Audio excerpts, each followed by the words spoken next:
बिस्मिल्लाहिर्रहमानिर्रहीम। Dear students, math 10th class हमने unit number 2 start किया हुआ है। एक्सरसाइज 2.4 का क्वेश्चन नंबर 2 का पार्ट नंबर 1 और 2 आज हम सॉल्व करेंगे।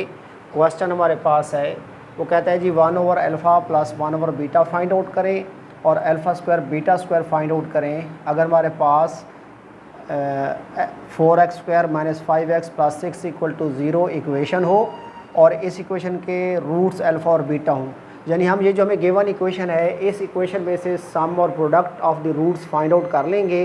फिर उनको यूज़ करते हुए हमने जो फाइंड आउट करना है 1/अल्फ़ा प्लस 1/बीटा और अल्फ़ा स्क्वायर बीटा स्क्वायर ये फाइंड आउट कर लेंगे। तो सम एंड प्रोडक्ट फाइंड करने के लिए हमें ए बी और सी की वैल्यूज़ चाहिए। तो क्वाड्रेटिक इक्वेशन में से ए बी और सी की वैल्यूज़ फाइंड आउट की जा सकती हैं। Here a = 4 which is the coefficient of x², यानी x² का जो भी कोफिशिएंट होगा लेफ़्ट साइड पे मल्टीपल होगा वो a की वैल्यू होगा, और b = -5 the coefficient of x and c = 6 constant term. Now sum of the roots हम फाइंड कर लेंगे। Alpha plus beta is equal to -b/a। Sum of the roots find करने का रूल होता है -b/a।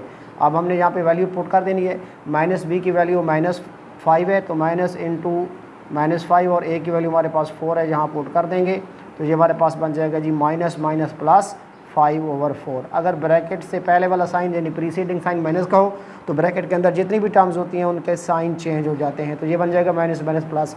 And product of the roots alpha beta P. Sum of the roots को S से denote करते हैं, प्रोडक्ट ऑफ द रूट्स को P से। p = alpha multiplied by beta = c/a। अब हमने c की वैल्यू यहाँ पुट कर देनी है जो कि हमारे पास 6 है, तो 6/a की वैल्यू हमारे पास 4 है। जब इसको 2 के टेबल से डिवाइड कर देंगे 2 3 टाइम और 2 2 टाइम, तो हमारे पास c/a जो है वो हमारे पास यानी alpha multiplied by beta is equal to वो हमारे पास आ गया 3/2। प्रोडक्ट ऑफ द रूट्स हमारे पास 3/2 आ गया और सम ऑफ द रूट्स हमारे पास 5/4 है। नाउ जो हमने फाइंड करना है हम वो यहाँ राइट करेंगे। नंबर 1 में हमने फाइंड करना था 1/अल्फ़ा प्लस 1/बीटा। तो हम क्या करेंगे, डिनोमिनेटर्स का एलसीएम लेंगे। अल्फ़ा बीटा चूँकि दोनों नॉन कॉमन फैक्टर्स हैं तो इनका प्रोडक्ट जो है वो अल्फ़ा बीटा एलसीएम के तौर पे आएगा, यानी अल्फ़ा मल्टीप्लाइड बीटा इन 2 टर्म्स का एलसीएम होगा। अब क्या करेंगे, इस एलसीएम से अल्फ़ा बीटा से इस अल्फ़ा को डिवाइड करेंगे, यानी यहाँ पे हम डिवीज़न का रूल यूज़ कर देंगे alpha beta divided by alpha. तो अल्फ़ा से अल्फ़ा क्रॉस हो जाएगा, बीटा हमारे पास आंसर आ जाएगा।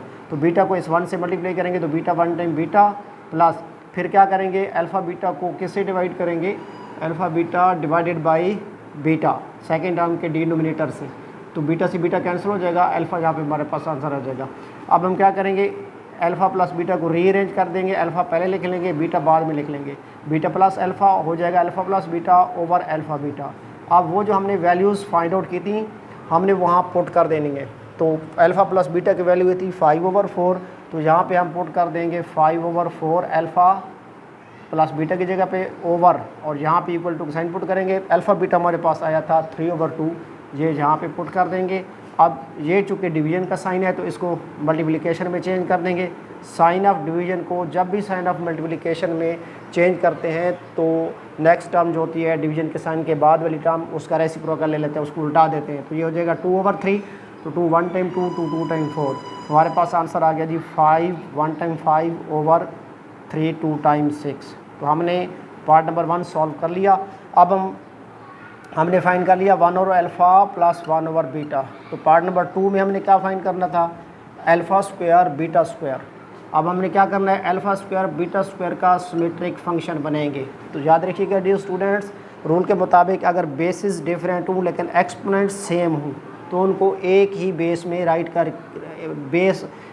एक ही पावर में हम उनको राइट कर सकते हैं। यानी बेसिस डिफरेंट हों लेकिन पावर सेम हो तो उनको एक ही पावर में राइट कर सकते हैं।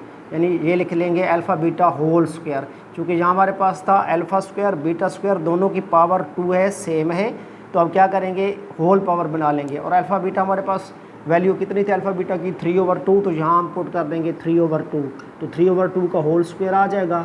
यूँ हमारे पास अल्फ़ा स्क्वायर बीटा स्क्वायर की जो है ना वो वैल्यू हमारे पास आ जाएगी 3 का स्क्वायर 3 टाइम 9 और 4 का स्क्वायर 4 टाइम स्क्वायर।